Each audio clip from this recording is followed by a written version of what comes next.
नमस्कार दोस्तों, chess base India के हिंदी यूट्यूब चैनल पे आप सभी का बहुत बहुत स्वागत है। और मैं इस समय दुबई में हूँ। यहाँ पर दुबई इंटरनेशनल ओपन टूर्नामेंट चल रहा है। लेकिन जैसा कि आप सब जानते हैं कि कल जो है विश्वनाथन आनंद जी ने जो पराजित किया है अनीश गिरी को, नीदरलैंड के खिलाड़ी हो, इस समय जहाँ तक मेरा ख्याल है विश्व नंबर 4 के खिलाड़ी हैं, और उन्हें पराजित किया है विश्वनाथन आनंद जी ने। काफ़ी दिनों पूर्व अनीश गिरी ने उन्हें पराजित किया था और पिछले कुछ समय से उनके परिणाम अनीश के खिलाफ उतने अच्छे नहीं आ रहे थे। और ये मुकाबला हुआ वुगार गशिमोव मेमोरियल, जो कि शमकीर मास्टर्स के नाम से भी जाना जाता है। शमकीर सिटी में होता है, अज़रबैजान में। आपको बता दें कि वुगार गशिमोव जो थे वो 27 वर्ष की उम्र में उन्होंने इस दुनिया को अलविदा कह दिया था। और 2014 में उनकी जो है आप कह सकते हैं कि उन्हें इस दुनिया को छोड़ कर चले गए थे। तो उनकी याद में किया जाता है। बहुत ही अच्छे खिलाड़ी थे, 2760 के आसपास उनकी रेटिंग थी। और अज़रबैजान की सफलता में उनका काफ़ी योगदान है। तो इसीलिए उनकी याद में इस टूर्नामेंट को आयोजित किया जाता है। इस टूर्नामेंट के पहले राउंड में आनंद ने डेविड नवारा से ड्रॉ खेला था। उसके बाद कार्लसन के हाथों ने पराजय का सामना करना पड़ा था। उसके बाद मामेद अरो को पराजित किया था।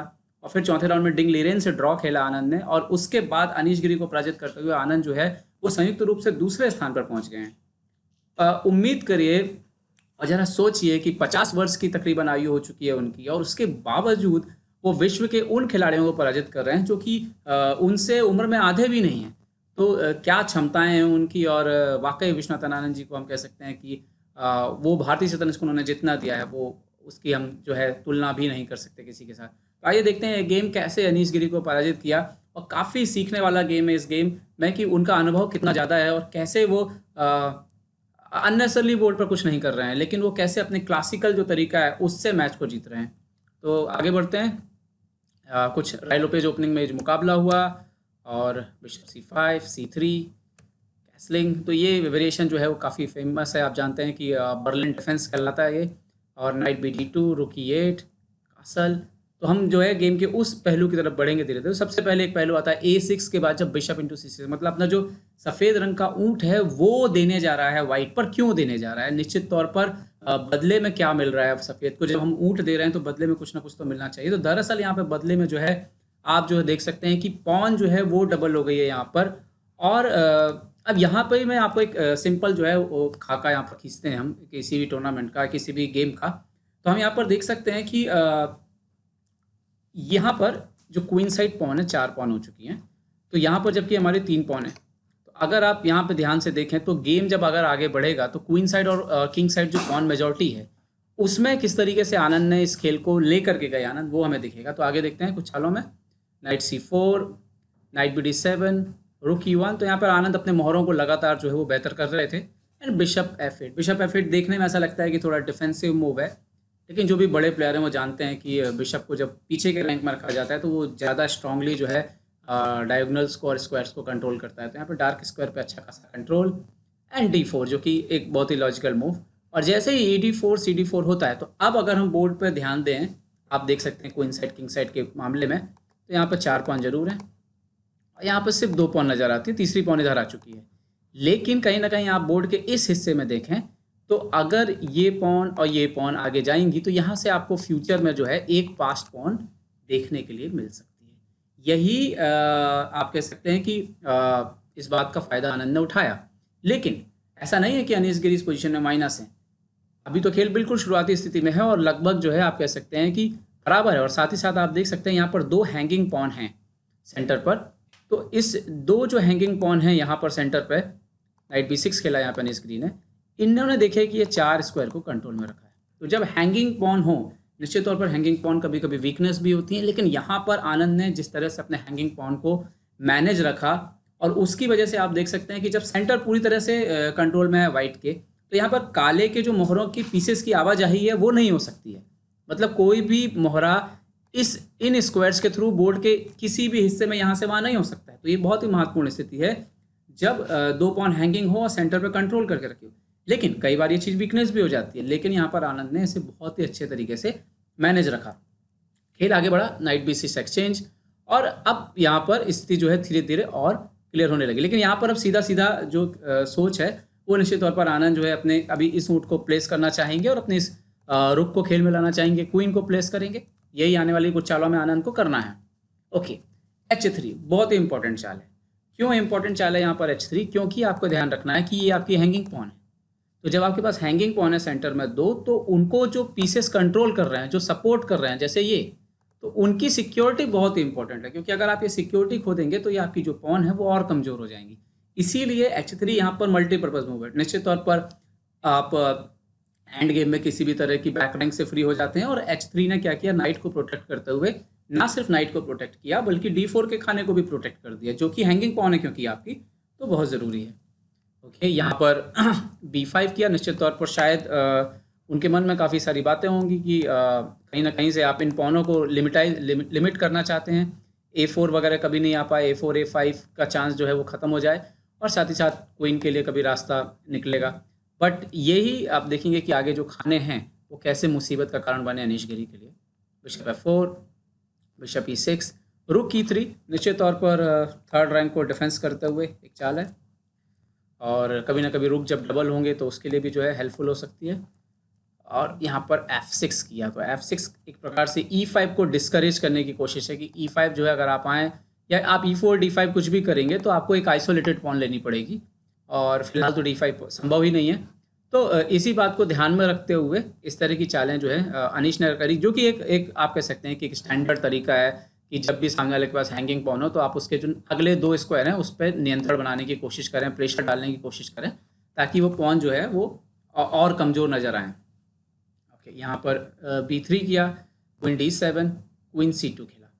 अब ये वो स्थिति थी जहाँ पर अनीश गिरी शायद तक A5 कर सकते थे कुछ, या कुछ इस तरह से खेलना चालू रख सकते थे, क्योंकि आप देख सकते हैं कि यहाँ पर कुछ दबाव बनाया जा सकता है। यहाँ पर आपके पास एक्स्ट्रा पॉन है, तो शायद अनीश गिरी को क्वीन साइड खेलना चाहिए था। लेकिन अनीश गिरी ने क्या किया आज इस गेम में, उन्होंने क्वीन साइड गेम ही नहीं खेला, उन्होंने सेंटर और किंग साइड से गेम खेलने की कोशिश की, और यहीं आनंद ने उन्हें पकड़ लिया। रुक D8, रुक D1। तो आनंद को तो कोई समस्या नहीं है अगर सामने वाला जो है सेंटर से खेलना चाह रहा है, क्योंकि आनंद ने अपने पॉन्स की जो सिक्योरिटी है वो बहुत ही मजबूत रखी हुई है। यहाँ पर क्वीन F7, बिशप G3, और यहाँ पर एक मूव आया जिसने खेल का पूरा रुख बदला। मेरे हिसाब से इस चाल ने खेल का पूरा रुख जो है वो बदल के रख दिया। कारण साफ था। यहाँ पर आप देख सकते हैं कि क्वीन H5 जो आया बोर्ड पर, इसके बाद एक बहुत ही अच्छी चाल यहाँ पर अनीश गिरी के खिलाफ खेली आनंद ने, और वो थी बिशप C7। दरअसल इस मूव ने क्या किया, इस मूव ने काफ़ी कुछ जो मोहरे व्यवस्थित हैं यहाँ पर अनीश के, उनको डिस्टर्ब कर दिया। और आप देखेंगे कि आने वाले समय में ये जो तीनों मोहरे हैं वो किस तरह से कोऑर्डिनेशन इनका गड़बड़ कर दिया सिर्फ एक इस ऊँट ने। ओके, रुक D7, नाउ बिशप B6। अब यहाँ पर आप देख सकते हैं कि आइडिया ये है कि आप यहाँ बैठ नहीं सकते, तो आप, इसका मतलब है रुक इधर से तो डबल हो नहीं सकते, इधर तो आप आ नहीं सकते। वही समस्या जाएगी बिशप के साथ, आप इस तरह से भी डबल नहीं कर सकते, मैं उसे भी डिस्टर्ब कर दूंगा। तो कुल मिला के समस्या ये है कि आप मोहरों को ठीक नहीं, व्यवस्थित नहीं रख पाएंगे, और उसकी वजह से अब आने वाले समय में जो उनका सेंटर के तरफ जो दबाव बनाने की कोशिश थी अनीश की, वो निष्फल हो गई। और इसका प्रभाव क्या पड़ेगा, आप प्यादे जो हैं धीरे धीरे ऊपर आने की कोशिश करेंगे। अच्छा, अगली गलत चाल यहाँ पर अनीश से हो गई जब उन्होंने खेला बिशप B4। दरअसल वो यहाँ पर मिस कर गए एक और मोहरा जो कि बेहतर होते हुए बोर्ड पर आ रहा था, वो है नाइट E1। तो देखिए, पहले आनंद ने ऊँट को बेहतर किया, अब घोड़े से क्या हो रहा है, बिकॉज ये एक हैंगिंग पीस है, तो हैंगिंग पीस है तो मतलब यहाँ से एक वापसी होकर के एक मोहरा बोर्ड पर एक्टिवेट होने जा रहा है नाइट D3 से। Okay, bishop B4, bishop F7 खेला, रैंक फाइल को खाली किया, बट नाइट D3 तो आना ही था। और जैसे ही बिशप पीछे गया यहाँ पर, तो रुक D1 ई पॉन को जो है और सपोर्ट दिया। और अब आप देख सकते हैं कि अगली चाल में यहाँ पर F4 आने की तैयारी दिख रही है। यहाँ पर बिशप B8 खेला अनीश गिरी ने, प्लेसी भी हो गए यहाँ पर क्योंकि उनके मोहरे व्यवस्थित नहीं थे। आनंद के मोहरे आप देख सकते हैं सारे, F4 भी आ गया। ये जरूर थोड़ा सा आपको लग रहा होगा किनारे, लेकिन ये अल्टीमेटली इसने जो है डिस्टर्ब करके रखा हुआ है इन दोनों रुक को। और आप देखिए दोनों रुक, नाइट, क्वीन कभी भी गेम में आएगा, बट अल्टीमेटली आप देख सकते हैं कि खेल में जो है पूरी तरह से सफ़ेद ने जो है पकड़ बना ली है। यहाँ पर अनीश ने रिप्लाई दिया F5। यहाँ पर शायद वो क्वीन H4 करते हुए खेल सकते थे, लेकिन उन्होंने F5 किया और इसका फ़ायदा आनंद ने भरपूर लिया। अच्छा, F5 पे अगर आनंद मारते हैं या आगे जाते हैं तो निश्चित तौर पर ये अच्छा नहीं है उनके लिए, तो ना कि ये, क्योंकि अगर वो ऐसा कुछ खेलते तो ये बिशप तुरंत एक्टिवेट हो जाता खेल में। तो आनंद ने बहुत ही सही चाल चली यहाँ पर, उन्होंने खेला नाइट E5, और इसके बाद इसको मारना ही पड़ा नाइट को, आप जैसा कि देख सकते हैं। और इस स्थिति के बाद, क्योंकि अगली 2 चालों में जो है खेल आनंद ने पूरी तरह से अपने नियंत्रण में ले लिया। इस एक्सचेंज के बाद अब G4 जो है वो बाय फोर्स आ रहा है और यहाँ पर, और क्योंकि आनंद पूरी तरह से चौकन्ने थे, और यहाँ पर आप देख सकते हैं क्वीन H1 आने का भी उन्हें कोई प्रभाव जो है उनके बोर्ड पर नहीं, किंग G3 वो चले जाएंगे और उसके बाद कोई चेक भी नहीं आ पा रही है आनंद को। तो यहाँ पर आनंद H5 खेला अनीश ने, F5 और क्वीन H1 H4, और आप देख सकते हैं ये जो पॉन का स्टॉर्म है ये रुकने नहीं वाला, तूफान जो आने वाला है पॉन का ये रुकने नहीं वाला है। और इसके बाद ही अगली 2 चालों में जो है खेल पूरी तरह से गड़बड़ हो गया। यहाँ पर अनीस के लिए बिशप C5 पीछे गए और नाव E6 तैयारी, और किंग H7 और क्वीन G5, और इसके बाद गेम जो है अनीश गिरी को रिज़ाइन करना पड़ा। जैसा कि आप देख सकते हैं क्वीन इंटू H5 आ रहा है, और उसके बाद रुक में भी प्रॉब्लम है, E7 मतलब काफ़ी सारी दिक्कतें हैं, चेक आके भी रुक मर रहा है, और अब रुक को हटाएंगे तो क्वीन बन जाएगा। तो अल्टीमेटली इस मैच को जो है आनंद ने जिस तरह से अपने कब्जे में लिया, इसमें दोनों चीज़ का योगदान था। अनीश शायद आनंद ने जिस तरह से अपने मोहरों को लगातार बेहतर किया, अनीश उसे जो है संभाल नहीं पाए, और आनंद ने दिखाया है कि आपको हर मैच में टैक्टिक्स और बहुत ही आक्रामक खेल नहीं होता है, कई बार अपने मोहरों को ही बेहतर करने से पोजीशन जो है अपने आप आक्रामक बन जाती है। तो दोस्तों विश्वनाथन आनंद जी की अनीश गिरी पर ये शानदार जीत ने उन्हें दूसरे स्थान पर पहुंचा दिया है शमकीर मास्टर में। उम्मीद करते हैं कि वो यूं ही लगातार बेहतर प्रदर्शन करते रहेंगे और हम उनके बारे में यूं ही वीडियोस जो है वो लाते रहेंगे।